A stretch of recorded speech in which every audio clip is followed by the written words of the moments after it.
दोस्तों यूरोप का एक देश है जर्मनी, जिसे कि इंजन भी बोला जाता है यूरोप का, क्योंकि सबसे बड़ी इकोनॉमी यूरोप की जर्मनी ही है। और जर्मनी के जो चांसलर हैं आने वाले अगले साल के अंदर 2 बार भारत का दौरा कर सकते हैं, ऐसा बोला है जर्मनी की एम्बेसडर ने।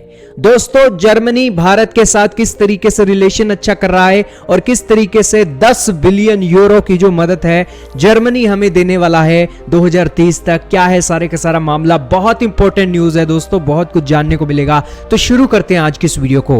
दोस्तों जर्मनी के एम्बेसडर का हाल ही में इंटरव्यू हुआ है और उस इंटरव्यू के अंदर उन्होंने सूचना दी कि जर्मनी के जो एक विदेश मंत्री हैं वो 5 से 6 दिसंबर को भारत आ रही हैं। इसके अलावा जर्मनी के जो चांसलर हैं अगले साल 2 बार भारत का दौरा कर सकते हैं। दौरा करने के 2 कारण हैं। पहला कारण है कि भारत और जर्मनी के बीच में 22 बड़े प्रोजेक्ट चल रही हैं। इन 22 बड़े प्रोजेक्टों के अंदर जर्मनी आने वाले 2030 तक 10 बिलियन यूरो का निवेश करने जा रहा है। इसके अलावा जर्मनी के जो एक अपने चांसलर हैं वो इस समझौतों का एक उद्घाटन करने के लिए भारत आने वाले हैं और दूसरी बार भारत वो तब आएंगे जब G20 का समिट होगा। अब दोस्तों ये तो आने वाला साल होगा, तब भी पता लगेगा कि आएंगे कि नहीं आएंगे, लेकिन 2 बार आने की उनकी उम्मीद पक्की है। अब दोस्तों जर्मनी ऐसा क्या बनाता है, जर्मनी के अंदर ऐसी क्या चीजें हैं जो भारत के लोगों को एक अच्छी खबर दे सकती हैं। दोस्तों जर्मनी के अंदर बस और मेट्रो का जो सिस्टम है नंबर 1 है।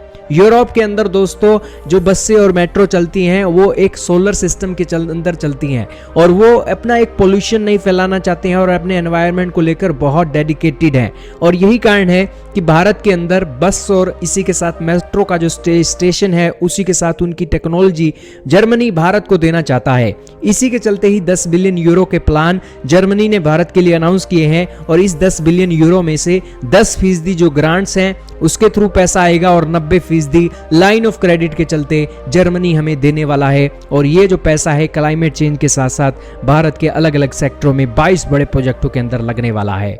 जर्मनी के अंदर दोस्तों बहुत बड़ी बड़ी फैक्ट्रियां भी लगी हुई हैं, बहुत बड़े बड़े आप मर्सिडीज उठाकर देख लीजिए, ऑडी उठाकर देख लीजिए, एक जो आप ये ऑटोमोबाइल की इंडस्ट्री है जर्मनी के अंदर सबसे बड़ी है।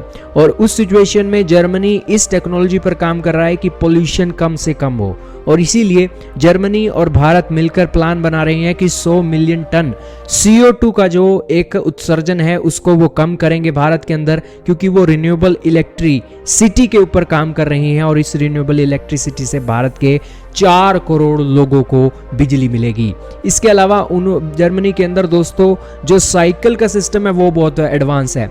वहां पर लोग साइकिलों पर ज़्यादा सफ़र करते हैं, नीदरलैंड हो गया, जर्मनी हो गया, और वो सिस्टम वो भारत के अंदर भी लाने की कोशिश कर रहे हैं। और बेसिकली जो सिस्टम आपको यूरोप की कंट्रीज़ के अंदर देखने को मिलता है वही सिस्टम भारत के अंदर देखने को मिले, इसको लेकर भारत की सरकार भी काम कर रही है और जर्मनी भी बहुत उत्तेजित है भारत को ये सब चीज़ें देने के लिए।